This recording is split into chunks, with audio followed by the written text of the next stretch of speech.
Great, let's get started.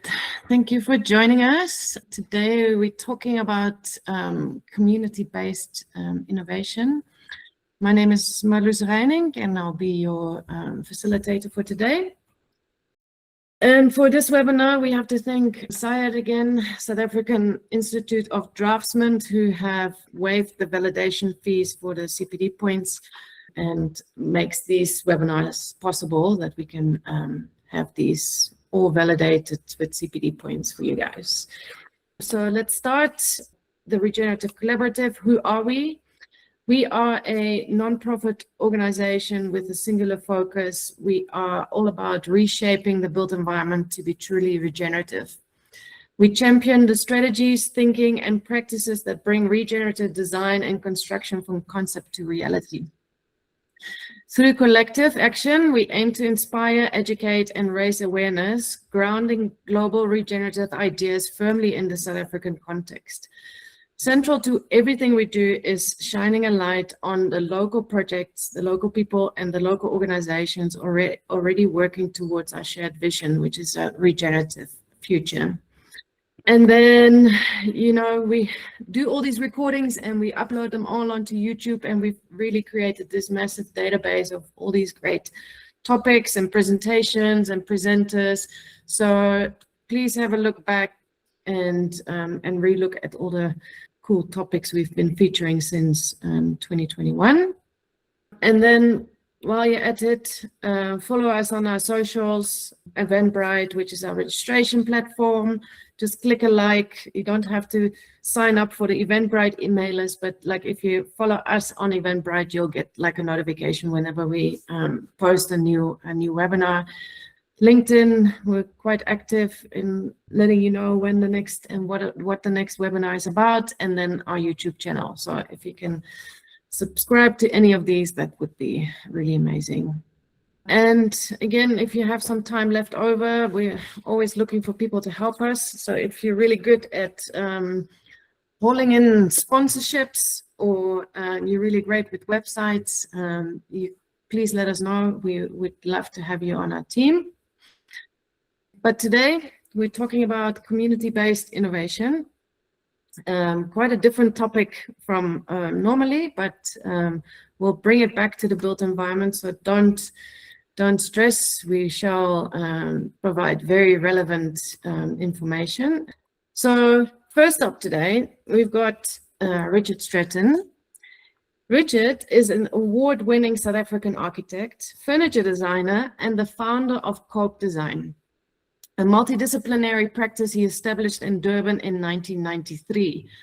Over 3 decades, Richard has built a body of work that sits at the rare and powerful intersection: the design studio, the workshop, and the building site. His design philosophy is deceptively simple, but deeply considerate. The system comes first. For Richard, beauty is never forced. It emerges naturally from structural integrity, honest material use, and a close relationship with manufacturing processes. This thinking shapes everything he does, from landmark civic buildings to bespoke timber furniture. His architectural work is known for its environmental sustainability, site-specific sensitivity, and use of local natural materials. You may recognize some of his projects, and he told me that he's going to show you a lot of projects, but some of his projects, which are well known, are the Hopewell Visitor Center in Port Elizabeth, and the Moya Ushaka pier upgrade along the Durban beachfront, and also the award-winning Duka restaurant. His furniture design carries the same spirit: playful, sophisticated, and distinctively South African, drawing on everything from traditional joinery to CNC, which I had to Google, which means computer numerical control technology. Whether he is designing a low-carbon off-grid pavilion or a single piece of handcrafted furniture, Richard's focus remains the same: creating spaces and objects that engage, provide for, and delight the people who use them. So please welcome me, Richard. Some hand claps, thank you. And then second up,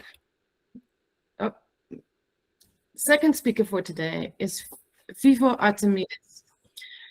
He is a South African researcher, urban planner, and founder of Hempo Sapiens, a pioneering company dedicated to integrating industrial hemp into the agricultural and construction landscapes of sub-Saharan Africa. PHIVO holds a master's degree in urban studies in sustainable energy efficient cities from Wits University, and his entire career has been shaped by one central question: how do we transform our cities and industries to be genuinely eco-friendly while simultaneously uplifting the rural communities around them? For PHIVO, the industrial hemp is a key part of the answer. He has become one of South Africa's leading experts in the bioeconomy, specializing in sustainable energy-efficient building materials, most notably hempcrete, but as well as bioplastics and textiles. Through Hempo Sapiens, he works directly on the ground, conducting feasibility studies and building the roadmaps that connect small-scale farmers to commercially green building markets. He is also a respected educator and lecturer at the Chiba Africa Cannabis Academy, where he trains entrepreneurs and agriculturalists on how to build localized circular economies rooted in regenerative practice. PHIVO's work sits at a deeply meaningful intersection where ecological innovation meets community development, where building material can simultaneously sequester carbon and create rural livelihoods. Whether he's in a lecture hall or on a family farm, PHIVO is driven by the belief that eco-friendly innovation has the power to heal both the earth and our communities. Please welcome me in, or please join me in welcoming PHIVO as well. Great. Thanks, guys. Thanks for your time spending with us. I'm really looking forward to both your presentations. Hello, everybody. Thanks for the introduction, Marloes. This has been a bit of a journey, and I'm not going to show any of the projects you mentioned. I started studying architecture in the 1980s, and it was the most confusing experience of my life. Buildings looked weird, places were strange, and I didn't understand what my lecturers meant by the word concept. I heard language like this. I don't even know how to say these words. Dialectic between programmatic requirements. I don't understand architecture at all. So I went into the bush and I lived in a community up at Lake Sabaya, just south of Mozambique. That's me with the guy from the community starting to build a camp. As soon as the roofs were on, I moved in a hammock strung up underneath the structure. And we ended up making all the doors and windows. And this was really an exercise of understanding how people built here and how to interpret that into something our client wanted. You can see the date stamp on the photograph of 1996. Somebody found me up there, and they had a plot on the edge of Lake St. Lucia, and we built, I think, the first partially prefabricated bush lodge. This is under construction. The columns, the trusses, the doors, everything was made in Durban and workshops and shipped up, almost all in timber, incredibly lightweight. My friend Sean came and helped me install the awnings on the building, and he caught me upside down. The awnings weren't very well installed and reinstalled by other people. They were very simple little units, but cleverly put together. We got asked to do one more, which we actually made fully prefabricated in Durban in a workshop and shipped to sites and assembled with prefab components, mostly using Seligna in the primary structure and pine in other areas.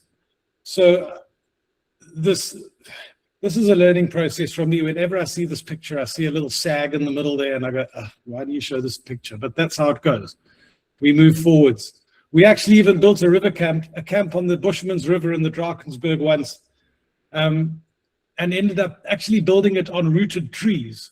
So there were dead trees in the ground that we used as the structure to put the roof up.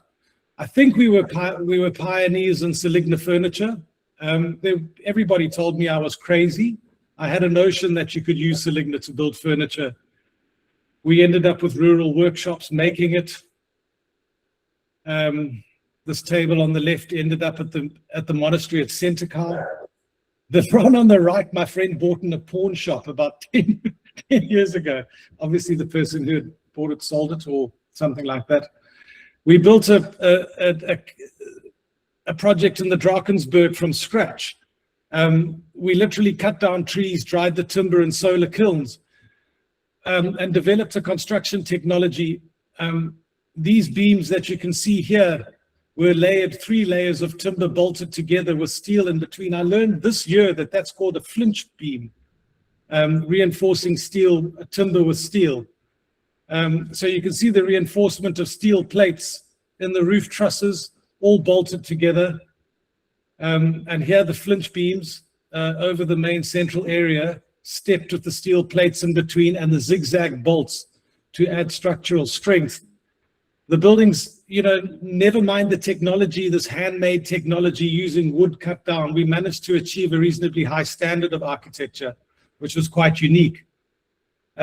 So almost everything in this building is made on site, apart from, you know, you're bringing, obviously, there's other things.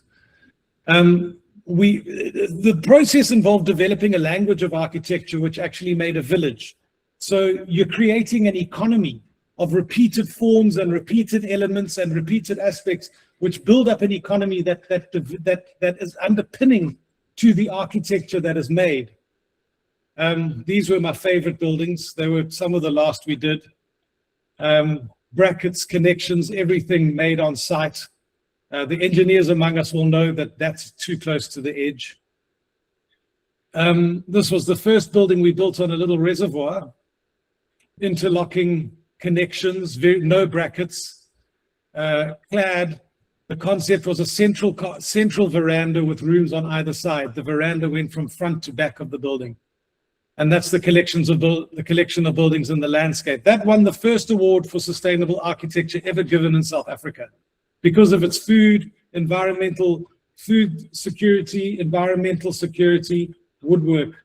I had this fantasy about using gum poles, and we were asked to do a chapel, and we used the gum poles to put the chapel in a forest. There's now a fully fledged forest around this building. I was obviously stupid because we made the interior timber, and then weddings are white. I don't know what I was thinking, but anyway, somebody painted it white eventually. But you can see the vegetation around the building now. At the same place, you can see the chapel in the background here. We built a reception building, also using Seligna, but this time laminated. We were doing a 16-meter span and a compound truss, using the construction elements to induce an aesthetic. So the language of the architecture is about the way it's built, not necessarily applying an aesthetic to the building. I love this building. It really works for me. We built a house in the Midlands using a lot of collected material that the client had collected. And once again, this is a building. Oh, and the other thing to say is none of these buildings were built with formal contractors. This was always some guy with a bunch of workers. So we've always worked towards developing architectural methods that are deliverable by almost anybody, but achieving high standards. The staircase was delivered as a kit and the wood applied to it. The interiors, we rescued timber from Richards Bay Minerals. This is buffalo thorn floors, recycled yellow wood and Oregon ceilings. A lot of the wood here is either recycled or pulled out of forests that were being cleared. Crazy timber. You can see the cracks and the gaps in the floor because of the shrinkage. But also the project develops a language. The floors upstairs are white milkwood. The beds are made of camphor. The building has an amazing relationship with its site. The glazing was questionable. The client insisted. We did a project for a biotechnology cosmetics company in Richmond, KwaZulu-Natal, and it was an incremental development site, also built with the labor of the factory. So we developed a communication technology of drawings describing the building and how it would be built. The foundations on the left, the surface bed and solid walls on the right, bringing in the steel brackets, adding the timber frames, putting the roof on. and then showing the building through different views and coding the different brackets so that people knew what was what, and showed the stages of construction through drawings in a way that anybody could understand. The building pretty much went up the same way. The brackets, copper was a color to just as to preserve the timber instead of using galvanizing, not necessarily untoxic, but kind of beautiful. The doors, everything prefabricated with the doors off site. We developed coding systems for all the brackets, where they would go in the building at a higher level and a lower level. Communicating, always combining 3-dimensional drawings with 2-dimensional drawings so that more lay people can understand the intention, and also integrating structure down here into floor tracks so that the building makes itself almost as you go. Developed brackets that could work in multiple directions so we could adjust the building as we were putting it together. So accuracy wasn't like German, it was more local. We developed a roofing edge, had the prefabricated, sent drawings to show how it would fit together on the building, as well as standard architectural details with the panels. And then you'll see the roof going on the building, how the edges came in, how that edging then got applied to the building. And the finished product, which had the client obviously strong interest in bringing the garden into the building. The brand is known, it's called S. They're global now. They came from this farm in Richmond, and it's a global billion-rand company now. I really enjoy the way the building sits in the site and is close to the forest. We actually drew air in from the forest and pumped it into the building so it had a stronger bio. So the common denominator is careful, accurate design, predominantly timber, delivered without formal contractors with satisfactory results. It means you need simple, repeatable systems, simple tools, low barrier of entry, instinctive work, democratic technology, accessible to small businesses, and lots of work opportunities. So this is what feeds into a project we're working on now, which is IRM, which means installation, repairs, and maintenance. Township hubs, which are built in townships as really vocational training and support centers for small businesses. So the challenge is obviously dealing with the youth, and the projects are all over the country and finding purpose for youth. So you're supporting local businesses from providing financial and business advice, skills development and upskilling, industrial certification and progress and raising people's skill levels, providing workshop space for people to run their businesses from, providing workspaces and computer labs, providing high-tech fabrication workshops like CNC printers and 3D printers and CNCs, small private spaces that small businesses can have as startup spaces, and then group meeting spaces and teaching spaces. We had worked with the National Business Initiative previously on a project in Richards Bay, where we were asked to do a training program with students to build their own computer hub. So we designed the furniture, prefabricated it, brought it to site, worked with the students to develop the furniture. See, there's another upside down person here. This is obviously a theme in my life. We fitted out the space.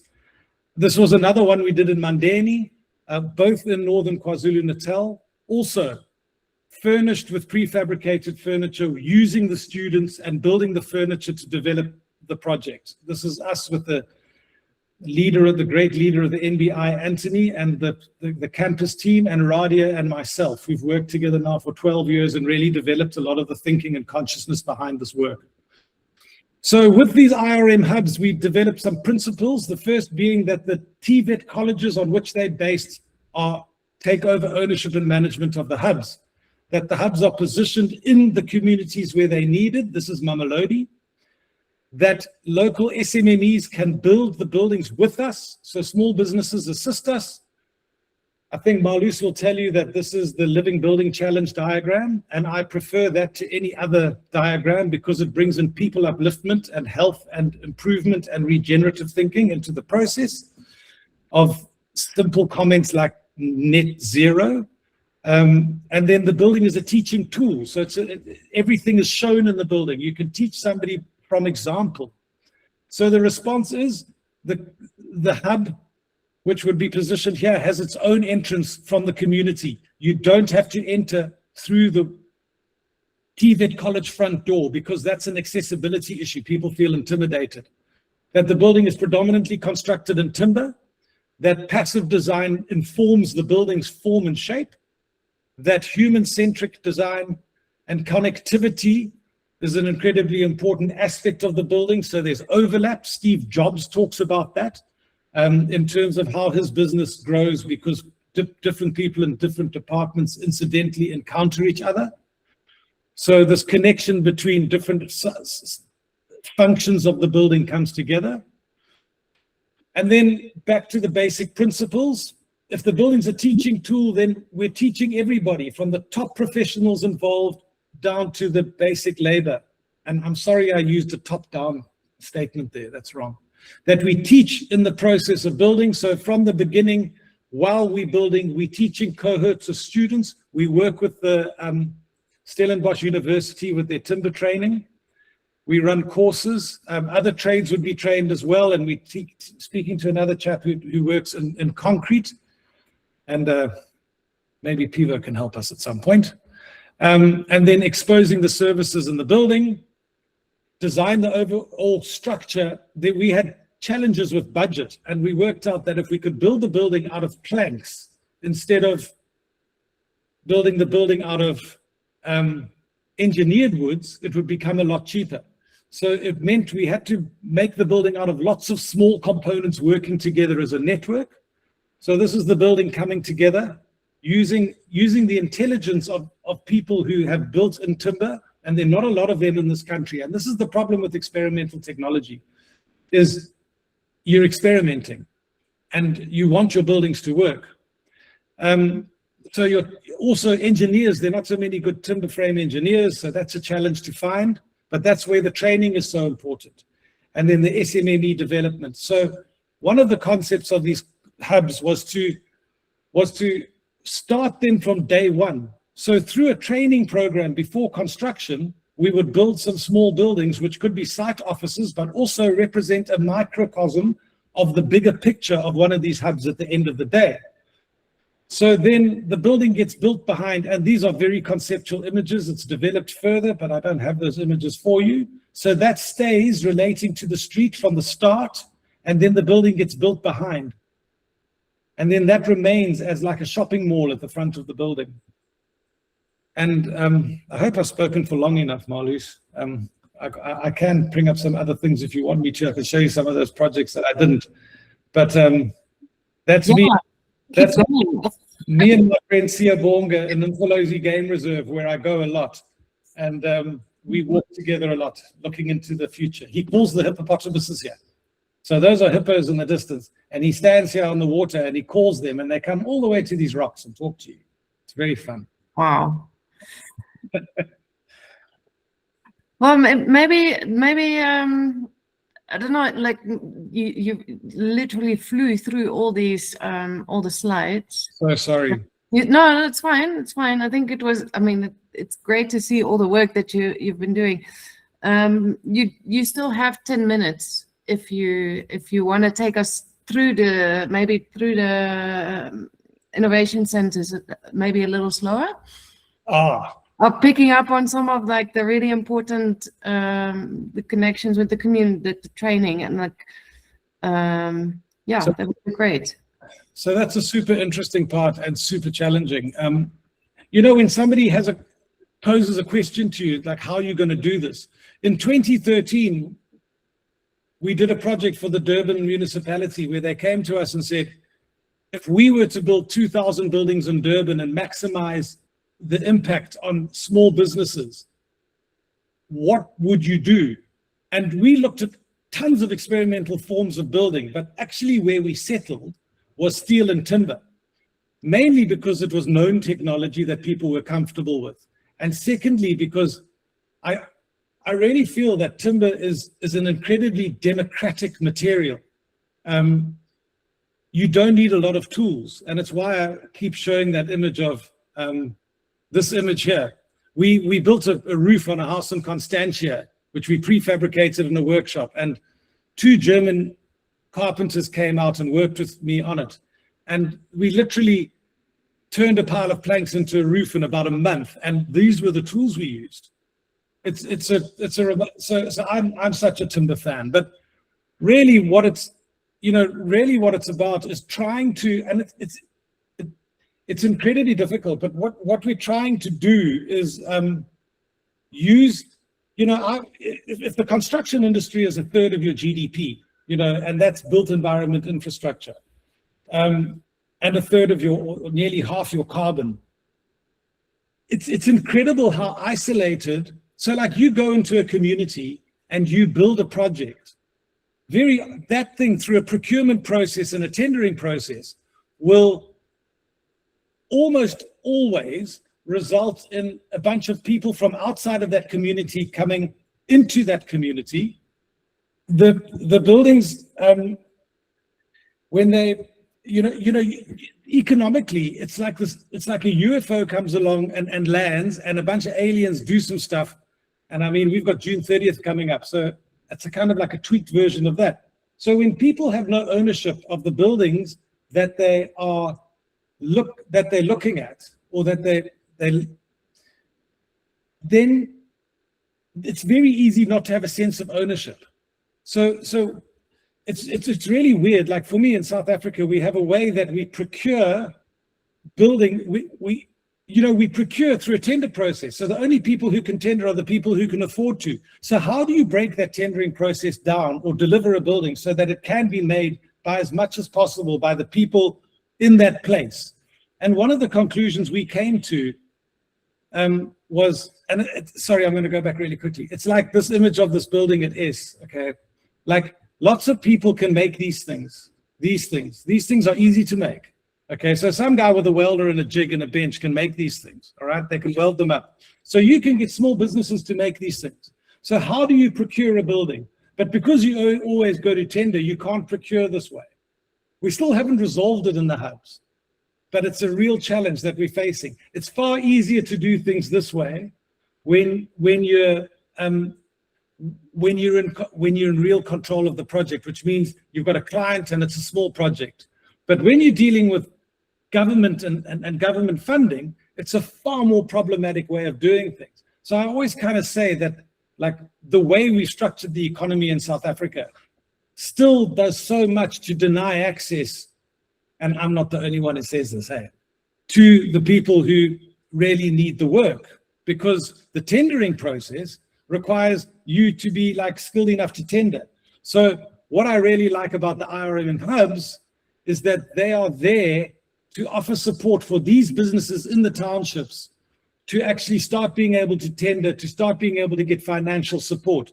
Personally, I've worked with 3 or 4 people in my life who have trained to positions that they now own their own businesses.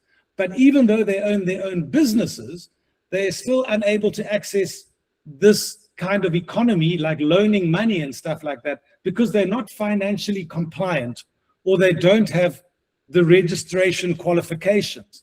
So there's a bridging between the natural learning that happens organically in the informal sector in South Africa and the formal economy. This is why I think these hubs are such important buildings, because they are going to start bridging this informal gigging economy that happens in the informal sector with the formal sector. And the benefit of that is that when you're in the formal sector, you have the capacity to let me go into these buildings a bit. You have the capacity to borrow money. You have the capacity to loan. You have the capacity to grow.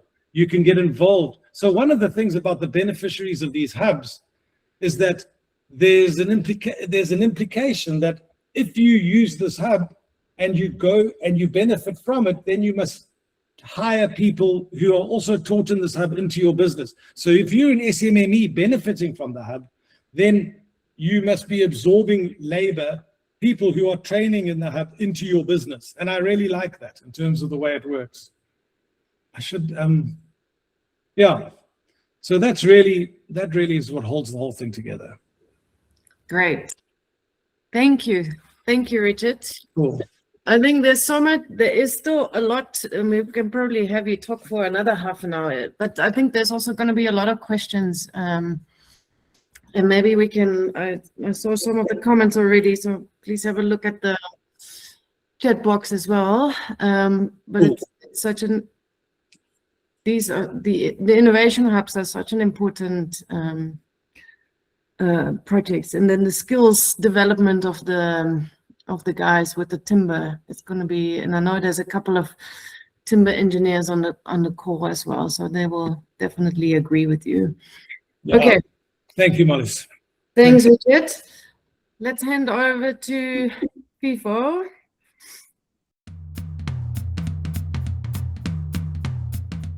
Thank you, Richard. Thank you for such an inspiring presentation. That was very cool to see such innovation, especially in some remote regions. Thanks. So I think what I'm sensing is this presentation is probably not going to be about building. Well, I know it's not about building, but what I'm sensing is it's probably going to be something very different to what's been presented in this. So first, we'd like to thank the Regenerative Collab for the space. And also just want to thank everyone for joining from wherever you are, all the various stories you hold, and all the inspiration and innovation and future you see in yourself. So I mean, I'm just going to go through this. I have quite a few pictures as well, but it's really a story for me so far about looking at maybe not building buildings, but building new systems. And it's been really about catalyzing regenerative systems for me. So I am busy with 5 things at the moment. One of them is the business I co-founded called Hempo Sapiens. Another is Abundant Village, which is a local NGO looking at conservation and communities. One is a men's group called Brothers Rising in Cape Town.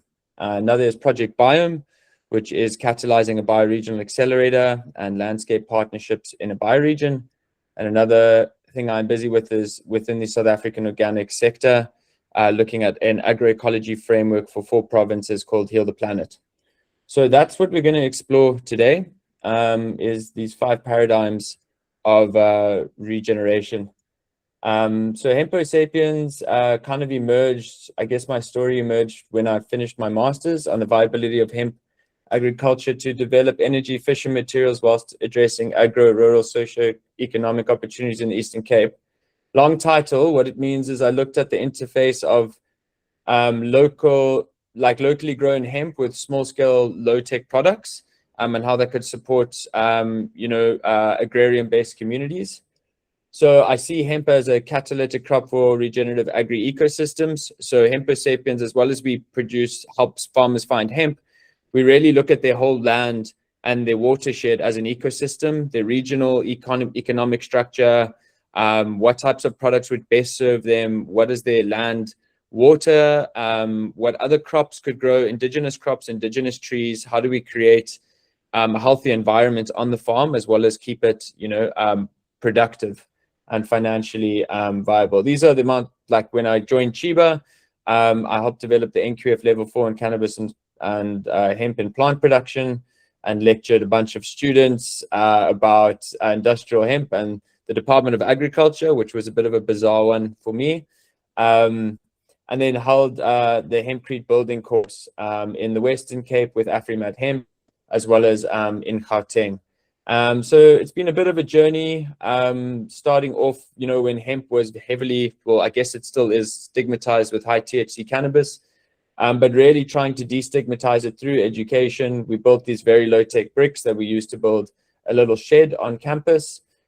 These are what the stalks look like, and that's what the fiber looks like. And you use the inner woody part of the stalk to make the bricks, which is called shivs. And there were some trials that we involved in. This is the male that produces seeds for food. And then these are trials grown for CBD, and these are industrial hemp trials. So really trying to cultivate ideal genetics for the right product development. So in industrial hemp, you have 5 different morphological parts of the plant that can be used for products. It is a fiber, which is the epidermis, the outer skin of the plant, which makes your apparel, or makes woven or non-woven or geotextiles. Is also used as a biopolymer infill, as well as a biocomposite. Your flour has your secondary metabolites, as well as your terpenophenolic compounds. These are like your THC, CBD, as well as the things that are making it have medicinal properties. The grain is used for breeding as well as for food. The chiv is a French word, but you use interchangeably with herd. And that's the inner woody part of the stalk that's used for chicken bedding, used for buildings, or used for cellulose extraction.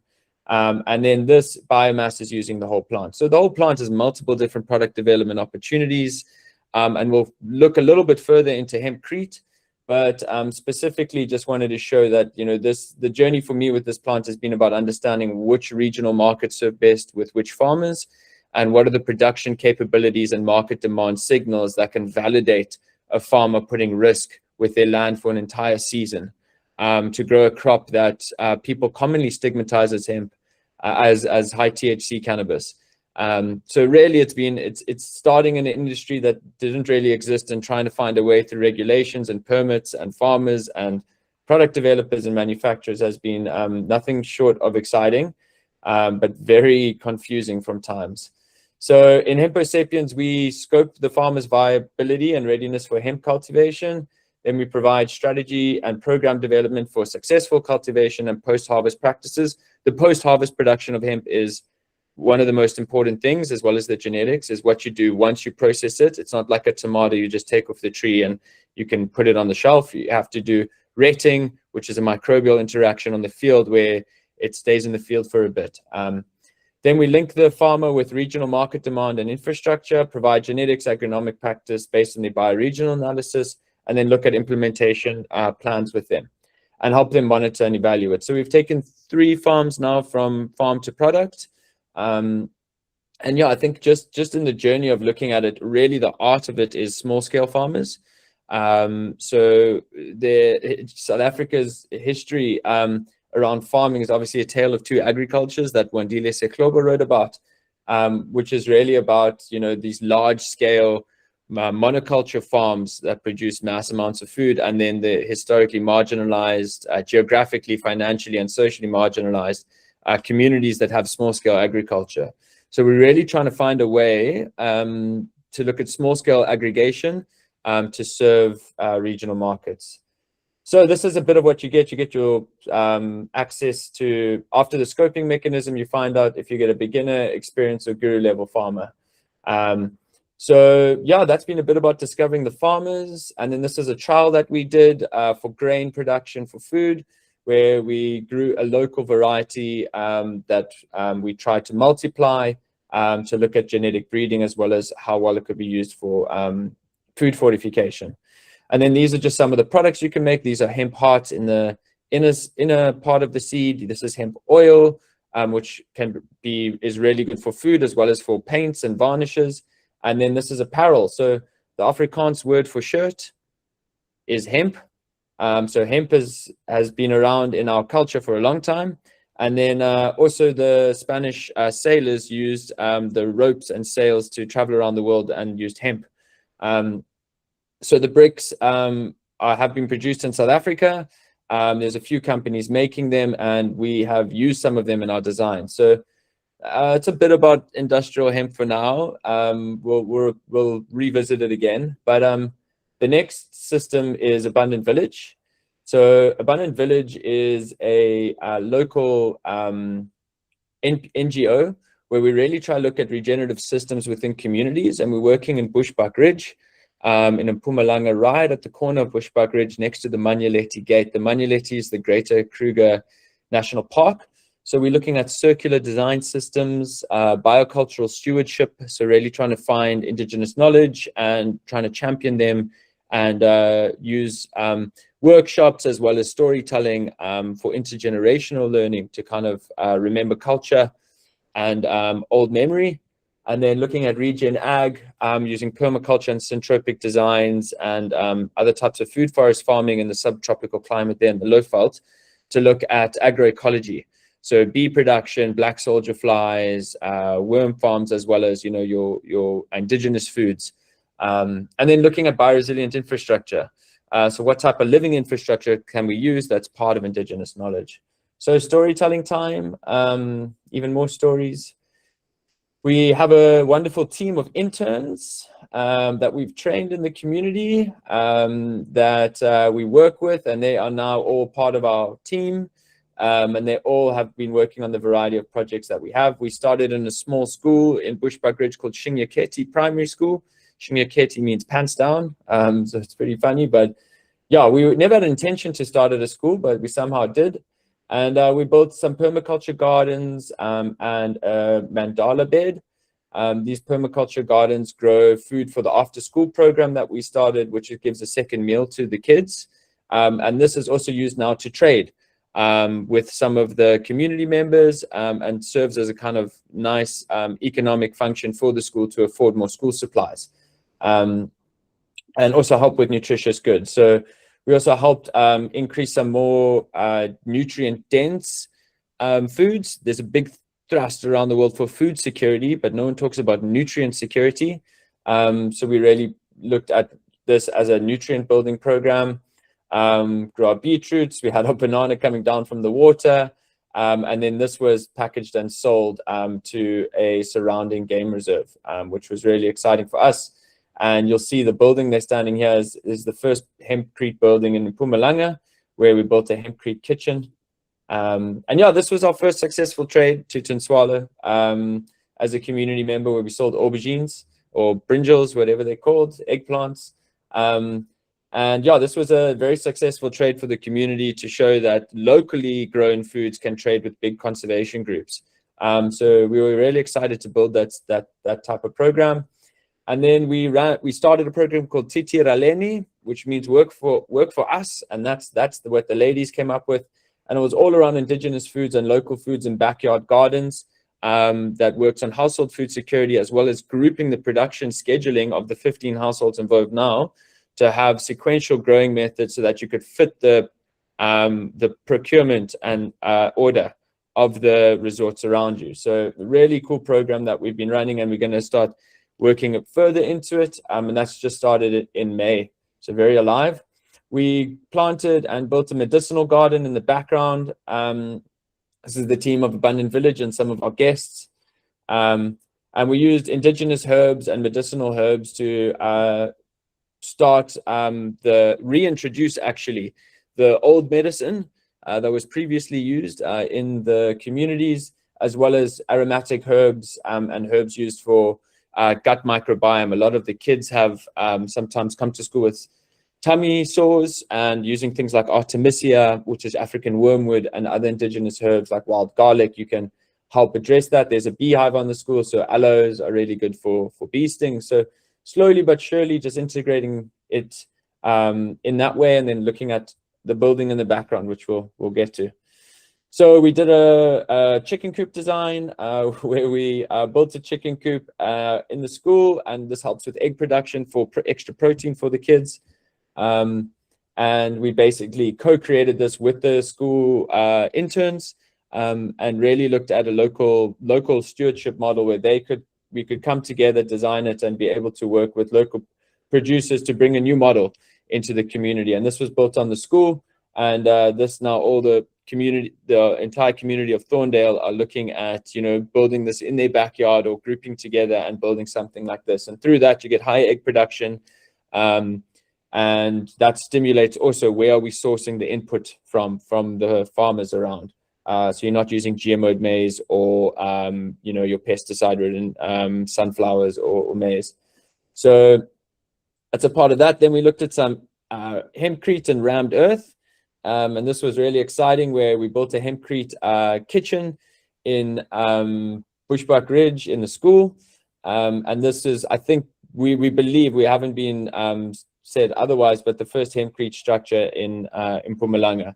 And we did use bricks from Afrimat hemp At the time, they were making bricks, so we did procure their bricks, and it was a mission to bring them up. But the idea is to create some sort of a Silicon Valley effect with hemp, where we show what we can do with it and attract the eye of some of the conservation groups around the Greater Kruger, like Sand Parks and Gita, Sabi Sand, and really start the value chain from the base there.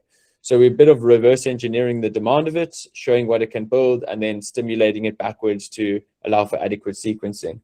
So moving a bit quicker, this is a rammed earth building, well-being building that we made, where we used local soil from about 10 kilometers away. We measured all the clay. This was a big learning experience for me, with clay and water, and see what sat and what the difference was. And then we mixed it with lime that we procured also from Bushbuck Ridge, and water, and we stamped it and cladded this and built this. This was with one of the leading experts in rammed earth, who also helped build Elephant Point there in Bushbuck Ridge. So it was really an epic exercise, and these are what the walls look like. And we made our own hempcrete rammed earth bricks. These are some of the hempcrete bricks that we used, and this is what it was like on the inside. So really trying to find a way to build local systems. And this is the final building, where it's right next to the medicinal garden and the well-being building, that's going to do body mass index scores of kids, as well as help serve, you know, on some of the physical and nutritional stuff from the well-being, from the medicinal garden. Awesome. This is what the inside looks like. So a wooden top with a steel, lots of, as you know, hempcrete is not structurally, doesn't have structural integrity. So the wooden beams and the rammed earth wall were used for structure. And yeah, another part of the program is Wildlife Connection, where we take the kids on game drives and really try go back into Manyeleti and do walks. And this is really about, you know, being connected. Some of the elderly ladies who joined us on this trip have never been to into the game reserve. Then they left the game reserve, forcefully removed, and hadn't gone back in 40 years. So it really, it's the opportunity to reconnect with, you know, their local pride. So this is just some of the photos. I thought I'd put the little lion ants with the big lions. Yeah, we also do anti-poaching and conservation around. That's the big thrust. Manyeleti is the gateway into the Greater Kruger, and is some of the least protected fences due to a variety of reasons. But really, we try look at anti-poaching techniques, such as desnaring, where you go out with game rangers and you look for poaching tracks. And these are poachers' tracks here, where they come with their dogs. And it's either for bushmeat or commercial trade. And they lay down snares, which this gentleman found. And basically, these snares are, they put in the twigs, and they catch bushmeat and they come back. So we go do desnaring with the kids, so they can also reconnect and understand what it is that's worth protecting in their landscape.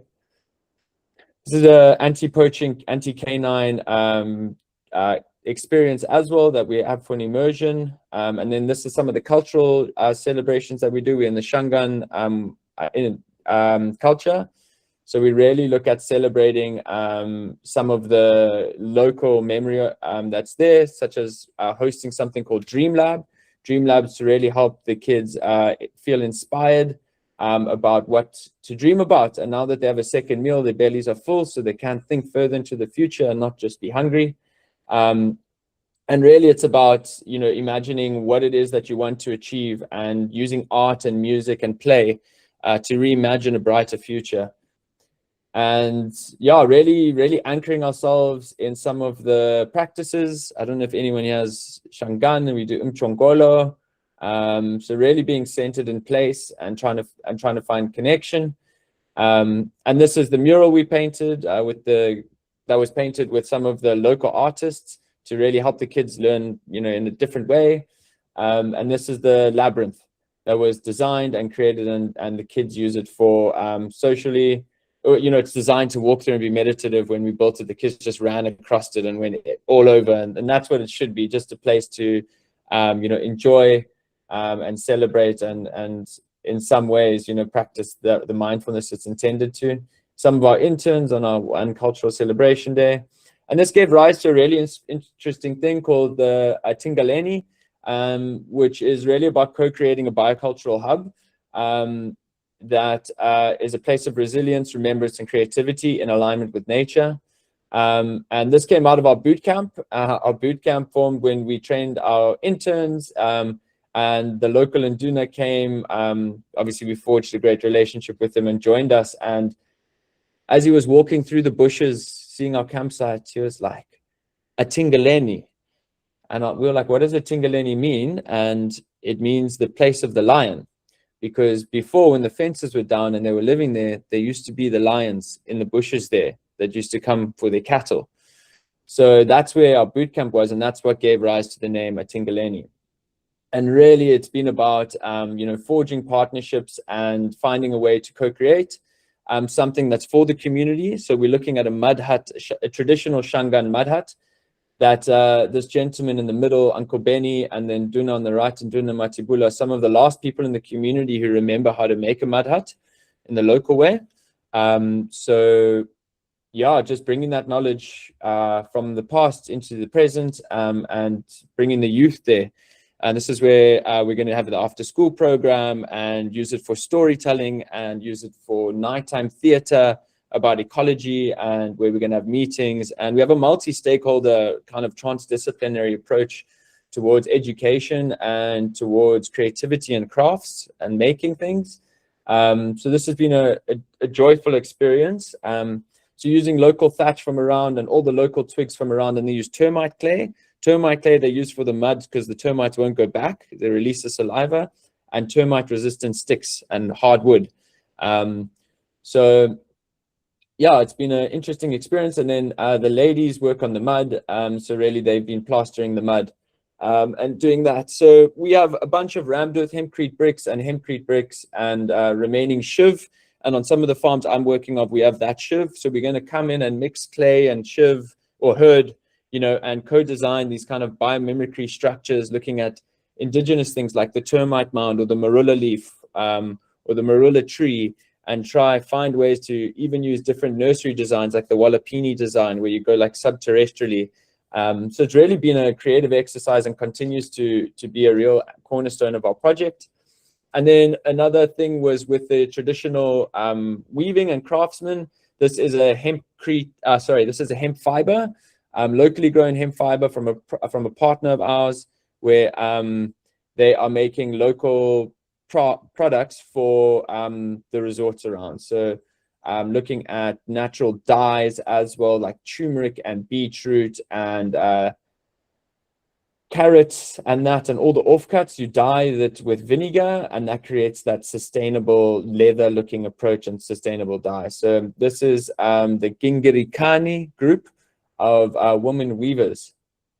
So that has been Abundant Village. And Project Biome is a catalytic engine really for landscape partnerships. So in this program, we look at 3 R's, where we're looking at rewilding ecosystems, look at regenerating food systems, and reconnecting communities to bioregions. Bioregions is an old story, basically, where before provinces and lines on the map, people stayed within a certain geographic catchment, a mountain range between rivers.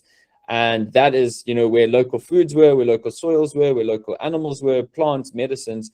And bioregions is a re-emergence of removing the lines on the map and reconnecting with place. So in this, we've developed a bioregional accelerator, which is about accelerating landscape partnerships through different workshops and through a different set of technology tools to look at interfacing with partners. So omni-mapping is a type of de-siloing workshop where we use a bunch of capital outlays, looking at ecological capital, natural capital, social capital of everyone who's in the room, and basically piece together what the level of resources are in the room. And then Kumu is a stakeholder mapping, Restore is a geospatial mapping tool, Perplexity AI is a knowledge bank for the commons, and then Biome Collective is an app, basically a digital space for us to all connect and share about local indigenous knowledge, about things that are happening, and kind of augments from WhatsApp. So it's a community platform that's actually launched now as of yesterday on desktop version, that's for the global regenerative movement. And with that, we host things called biocultural micro-convenings, which is really looking at the life of the culture within a community. And we get local traditional leaders, government wards, farmers, economists, funders, policymakers, local women leaders, youth, anyone who wants to join who's part of the community, and really do a stakeholder mapping of what are the resources here, and trying to build these places where we can celebrate again, and celebrate culture and biodiversity and build real neighborhood resilience. I mean, with what's happening in the world now, there's a real need to look local and to support local regenerative value chains that have a value-based system embedded in them, and not just that it accrues value as it goes up or as it passes through, that it really has principles of, you know, socio-ecology, of sustainable ideas, or, you know, really meaningful ways of working with one another and collaborating. So that's looking at celebrating arts, music, and building stronger systems and sharing foods and stories of place. And this is just one of the convenings we held around PGS, Participatory Guarantee System, where we held the local Induna and a bunch of different farmers and economists in the area. And this is on one of the emerging agri-hubs by Inyaka Dam, where we're building a agri-hub, which is also a center around food production with a multi-purpose food farming. This is charcoal that we're turning into biochar with inoculated microbes. Microbes are what lives in the ground, the bacteria. And this is one of the food system farms on our partner's farm that looks at a type of permaculture design. So cassava for starch, and then your type of, you know, intercropping that happens. And then this is us hosting our gatherings of farmers and bringing them to these types of custodian farms so they can, you know, see it as opposed to just hear about permaculture and agroecology and that. So our theory of change is we use the bioregional accelerator to do systems mapping. We do geospatial layering and tech onboarding, agroecology focus, and then look at thematic place-based micro-convenings. So we're trying to deliver grassroots regenerative capacity at landscape level. I did see the clock, Marlus, so I will move faster.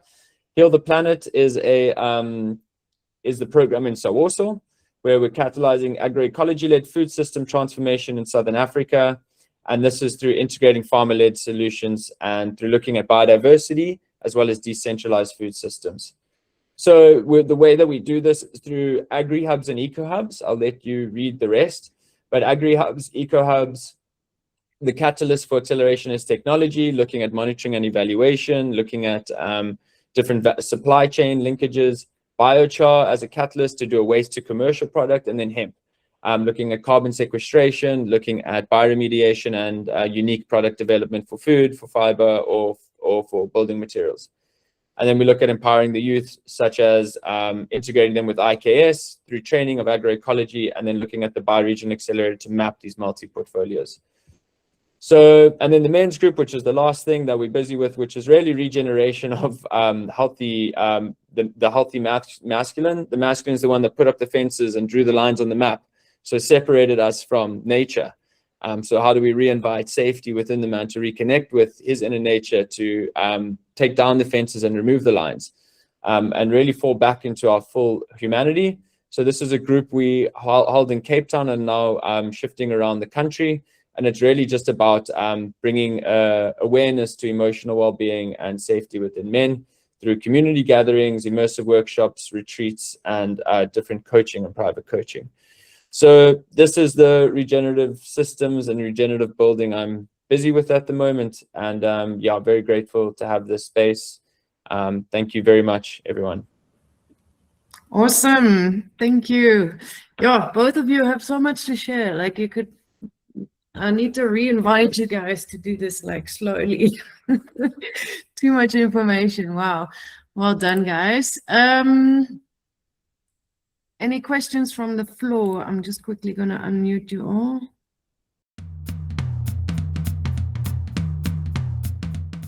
I knew Marty was going to put up his hand. Thank you. Marty, go for it. So yeah, I really think you guys did blow us away, and I think an online session is not acceptable for this. We need to do in the flesh, in the felt, in the timber type training thing, because this was just mind-blowing. I absolutely loved everything about it. I can't say enough, so I'm not going to say much more.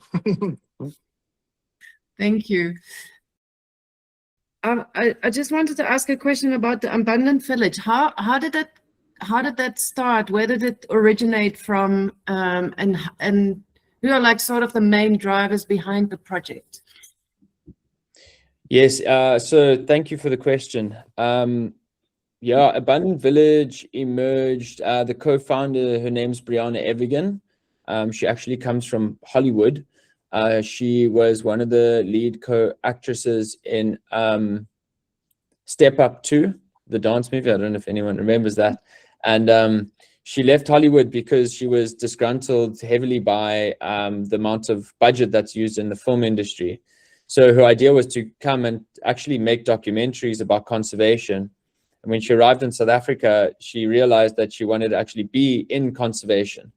So started Abundant Village to look at essentially that, you know, the meaning of abundance, the meaning of village together, really. And the main supporters we have are project partners Tinswalo Collection. They're right in the Manyeleti, and then as well as looking at, you know, the classic kind of NGO model of a blended finance model where you look at philanthropic finance and grants to catalyze it, and then hopefully building local economies that can sustain it. And yeah, I was looking at conservation and communities, and that's why Manyeleti and Thorndale community are so important, because Manyeleti is a part of the Greater Kruger National Park, but it's not funded by Sandparks or any of the Transfrontier Parks funding. So it was previously just a Black owned and for Black people only in apartheid, and then it was the fences were dropped internally and it was amalgamated into the Greater Kruger, but it doesn't receive the funding to have the anti-poaching security. So it's a prototype to experiment on how to build local systems on the borders of communities that can have economies, and thereby reduce the need for game meat poaching or for poaching for financial gain. Great. I mean, such kind of projects should be, you know, be more out there. I mean, I'm sure there's like such a big need for all those, for like many more of these kind of villages to appear. Any questions from the audience? Otherwise, I'll have another one. And there was a question earlier.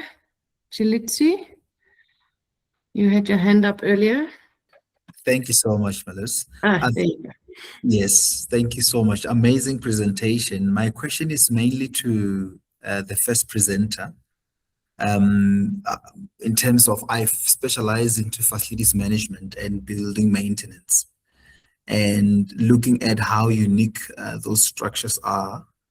I just want to understand, how do you then ensure that they are being maintained and being taken care of beyond construction, given that they are sensitive to many things in terms of the types of material that is being used? Yeah, thanks for the question. It is an interesting problem.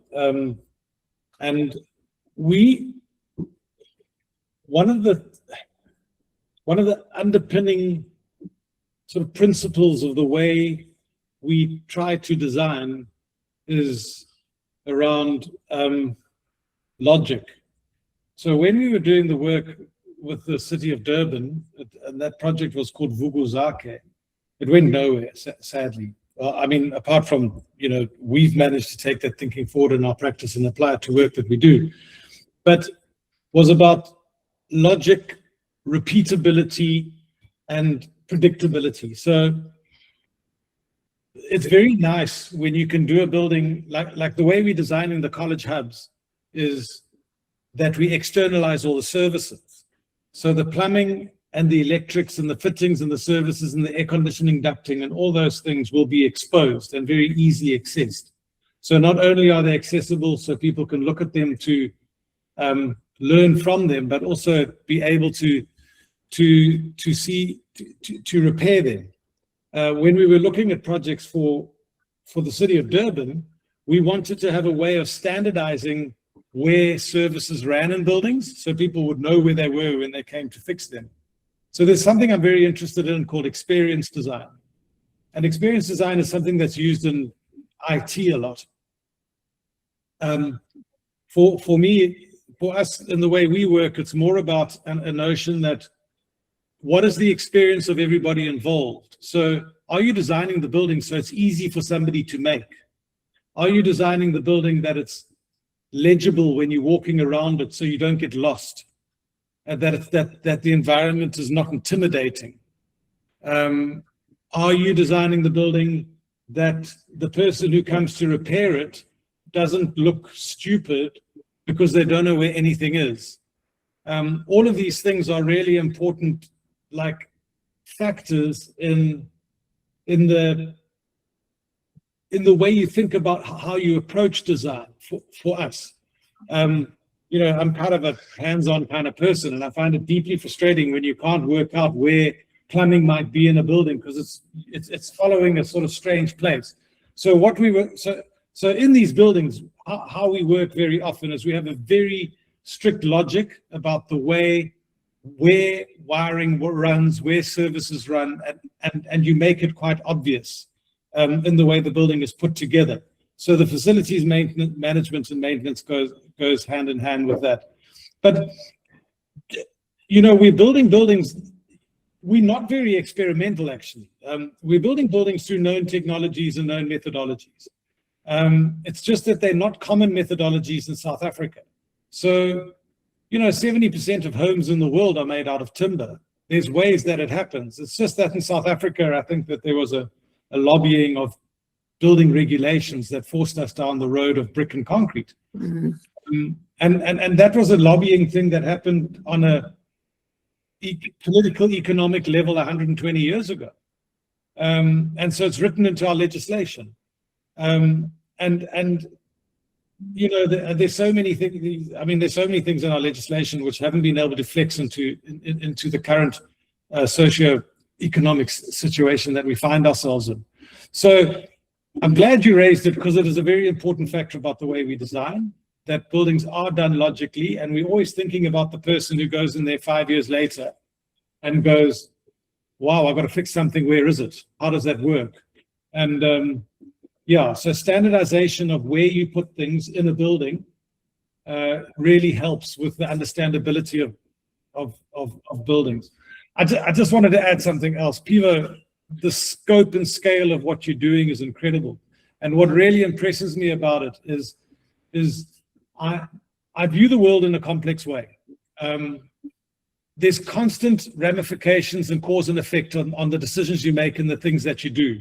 And things are manifest in every aspect of our lives when we deal with them, whether it's communication or, you know, pedagogic structures, how we teach, how we learn, how we grow, and the breadth of your understanding and practice is quite remarkable. I've come across people in my life who go like, okay, I'm dealing with this, but I'm dealing with it in every way that it manifests. And it's brave, man. I'm so impressed. I mean, I feel pedestrian. I really, it's like, you know, I mine my little patch when I'm doing my work, and you're like just mining the planet, man. It's insane. And I think we're both planting the planet, not mining it. But yeah, I'm very grateful, and you know, thank you. And I think, yeah, it's your work as well. You know, I think creating spaces gives meaning. It gives topophilia. You know, it gives a sense of awe to belong to something. And I think what you've done in the words you used, where you said, you know, we wanted to create something that people could connect in, as well as they could build themselves, so they could have ownership. That's using, you know, what you do, your skill with building, to address a fundamental issue that's around Africa. It's around so many different regions in the world, is owning something, but not owning it to say it's mine, owning it to feel that you care about it, that you're willing to, you know what it took to do it, and that nothing's just given to you. You don't have to sweat and absolutely crumble to do it, but, you know, to share your energy in making something and building something is an art form. And yeah, using beauty and these tools that you use, and wood, I think South Africa's timber industry, and you probably know this better than I do, Richard, I think a lot of the timber industry was planted for mine shafts. back in the day, and now there's no more mines. And I think we're just making telephone poles, or I don't know what we're doing with it.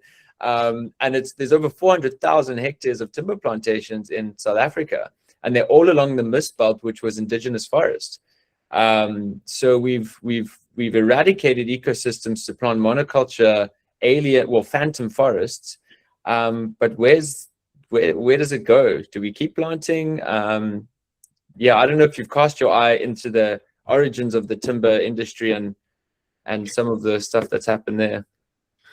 I took my kids to through in Mpumalanga. They were both at university at Wits, and I had this thing of picking them up at the beginning of a holiday and taking a long drive home. So sometimes through the Drakensberg, and the one time we went through in Mpumalanga, and we went to God's window, and we walked up and we looked out of God's window, and my daughter said, "God's disappointed, Dad."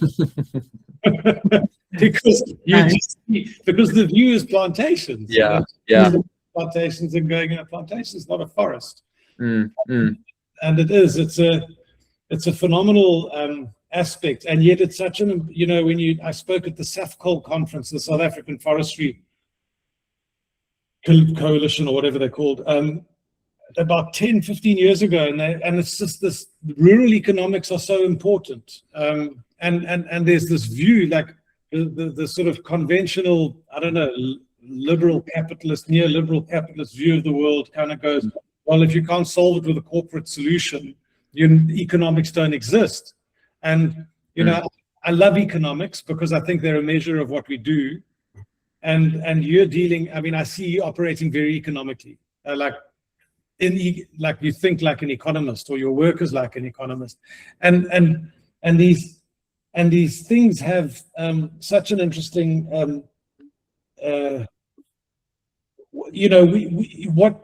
we have to look, if we're going to regenerate, we can't be thinking about things in conventional economic ways, is what I'm trying. That thing's broken. Okay, Richard, I'm going to stop you there because there's a great question in the chat as well, and I was hoping that Fabian would articulate his question in person if he's willing to. Otherwise, I'll read out the question. So Fabian says, I really like, to PHIVO, I really like your concept of moving beyond food security toward nutrient security. It resonates with some of the research he's been doing around regenerative landscapes and human well-being. He's curious, how far do you explore the role of soil microbiomes and so he's clearly an expert on this because it's all difficult microbial communities in nutrient security. Beyond biochar itself, do you also look at how bacteria, fungi, mycorrhiza, and other soil organisms influence nutrient density, plant health, and ultimately human health? I'm increasingly wondering whether we should think not only about food security, even nutrient security, but also about microbiome security, maintaining healthy soil ecosystems that support resilient food systems and more nutritious crops. Thank you very much, Fabian. I think it's so hard to know the impact of what you do, really, unless you've got solid, like, university researchers or professional researchers doing a whole series of studies on human well-being. Human well-being is extremely complex. Human health is extremely complex, to your metabolic functions, to the way you were raised, to the way you were brought up, to conditioning as a child. So I think food and connection to land is one way to look at healing or well-being. And I think the first thing as a farmer is you never farm food, you farm the soil, because the soil is what grows the food. And I think you can't really plant nutritious food if you haven't got nutritious soil. And the mix, the food system itself is so diabolical. And the reason I say that is due to a lot of the fungicides, pesticides, herbicides, insecticides that are used to make nutrient-dense food. We've lost a lot of nutrient-dense food in our history through GMOs and through unhealthy soils. So the role that you mentioned here, yes, we look at indigenous microbes that are around the immediate area of where we're farming. So we'll do a virgin sample on a basically indigenous land, and then we'll go to where we're farming and take a microbial sample. And then you replicate the microbes that are from the indigenous land to reintroduce microbes that belong there. The microbes that are traveling all around the world in EMs and effective microbes and that, you don't know what you're introducing or not introducing.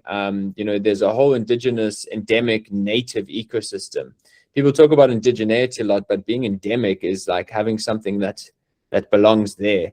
It's like the sugar bird here that lives in the Cape Mountains. It's here, it's in Drakensberg, and it's endemic to those regions. So the subterrestrial ecosystem is very much like that. But yeah, I think it's a continual process of finding the right genetics, heirloom genetics, and then planting the right planting it in the right way and harvesting in the right way to get nutrients. So use spectrometers to measure food nutrient density. And there's a really interesting study using metabolic health of foods, which is actually metabolism is actually light.